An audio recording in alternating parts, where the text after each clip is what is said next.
Good morning, everyone. Got your coffee? I got mine. So listen, before I get started saying what I want to say today, I don't have a lot today, by the way. At least I don't think I do. I always say that. But I want to say thank you to Emmanuel. I almost called you Manny. You know, I had a friend that I used to work with a long time ago named Emmanuel, and I used to call him Manny. Do people call you Manny, Emmanuel? But anyway, thank you so much for buying me a cup of coffee. I appreciate you, hon. Thank you so much. So listen, racism is so expensive, is it not? It is so expensive.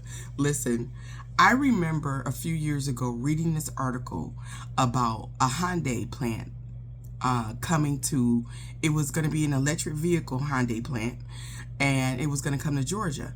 And being a former Detroit auto worker, you know, stuff like that always interests me. You know, I remember when I first started working for Chrysler Corporation, I started off as a part-time employee. I only worked 3 days a week, and those was the 3 days a week that that the full-timers could take their PA days. And so that would be on Mondays, Fridays, and Saturdays. But I was a good worker, so they would, you know, like sometimes when I would go into the office and sign up, they would be like, well, do you want to go over to Sterling Heights for your other for 3 days?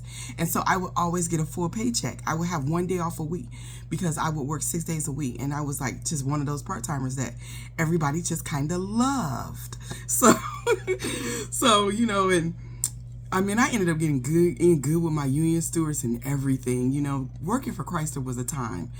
It was a difficult time for me in more ways than one, but, you know, the money was great. It was. And so I remember reading about this Hyundai plant coming to Georgia and thinking that's going to be a great thing, you know, because it's the South. I thought it would be good for the South because those jobs tend to pay really well. And because in the South, it's hard to find, you know, good non-skilled higher paying jobs. And, you know, and the wages tend to be a lot lower in the South too. Now, the cost of living does tend to be lower, but not anymore. It's getting, you know, everything is getting outrageous. So I thought that would be a really good thing for the South. And here comes this white lady. She didn't set up, y'all. If y'all ain't got the tea on this, this white lady comes along and she's running for office somewhere in Georgia. She wants to be some kind of representative or something. And she's, at least that's what she's claiming, that she's the one who called ICE on these Koreans. Now, Hyundai is a Korean company, and they sent people the right way, mind you, the right way, because they say, we don't mind immigrants, we just want you to come the right way, which is a lie. They don't want people here that don't look like them. It's all about racism. So they called, and then ICE had a raid, and they basically removed these people from this facility. Now, Seoul, Korea enters the chat, and they was like, y'all not about to perk walk our people. Not like this. And we're going to send a plane to come pick our people up. And y'all will be lucky if we even consider coming back to finish setting up this plant. Now, they were setting up the plant, mind you. This is how racism, how it's so expensive. They were setting up the plant just to get it going and off the ground so that they can train American auto workers on how to do those jobs, and Americans would have been hired to do those jobs. And this woman wants to run for office, and she just fucked all of these people out of these jobs. They just keep hitting their heads up against the wall. Just the way they can't seem to get out of these racist people, can't seem to get out of their own way, because racism is so important to them. They thought it's their God. It's literally the God that they serve. So South Korea is coming to get their people. The deal is probably going to be off. If I were the Koreans, I would never open that facility, not after the way they treated my people. I would never do that. And now Americans who need those jobs in the state of Georgia, in this nation, because mind you, we just talked about the jobs numbers and how dismal that whole thing is looking. And this racist white woman does this, and she's proud of it too. Yeah, I'm the one that called. I called. And by the way, vote for me. Meanwhile, over in Arkansas, you got all the farmers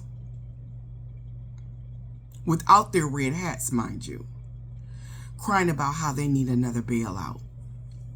I don't know about you, but I don't want my tax dollars to bail out the farmers anymore.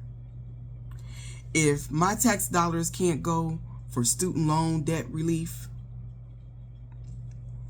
if my tax dollars can't go to feed every child in this nation while they are in school, if my tax dollars can't go to fully fund all these schools, if my tax dollars can't go to feed children, vulnerable children in this nation via the SNAP program, if my tax dollars can't go to help those people, I don't want my tax dollars bailing out these fucking farmers again. What they need to do is pull themselves up by their bootstraps. Stick by the guy they voted for, because Arkansas overwhelmingly voted for Donald Trump and his tariffs. They voted for this, and now they're crying. And they're having town hall meetings praying to God, the racist God that they serve. What kind of God would tell you to vote for Donald Trump? That's a racist, hateful God that only cares about white people. What kind of God is that? What kind of gods do they serve? I tell you.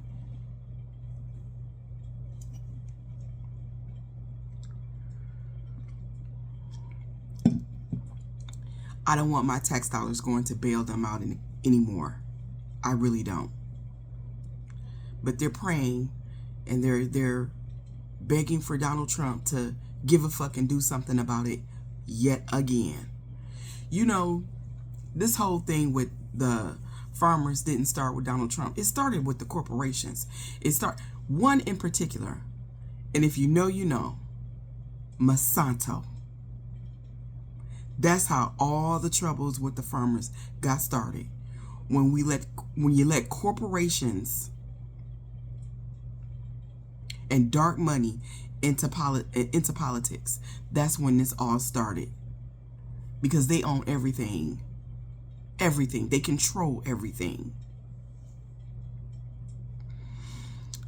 It's another reason why, you know, we want to leave this nation. We want to live in a nation that cares about its people. Speaking of which, I did a video yesterday. Hopefully you can access it. Every single person that donated to my Give, Send, Go for the Great Escape, you're going to be refunded within the next 7 to 10 business days. You should be refunded.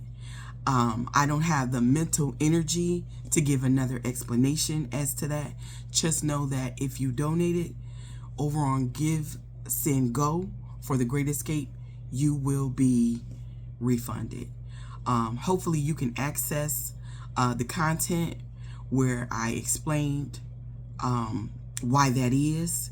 If not, I guess you don't really need an explanation other than you'll be refunded.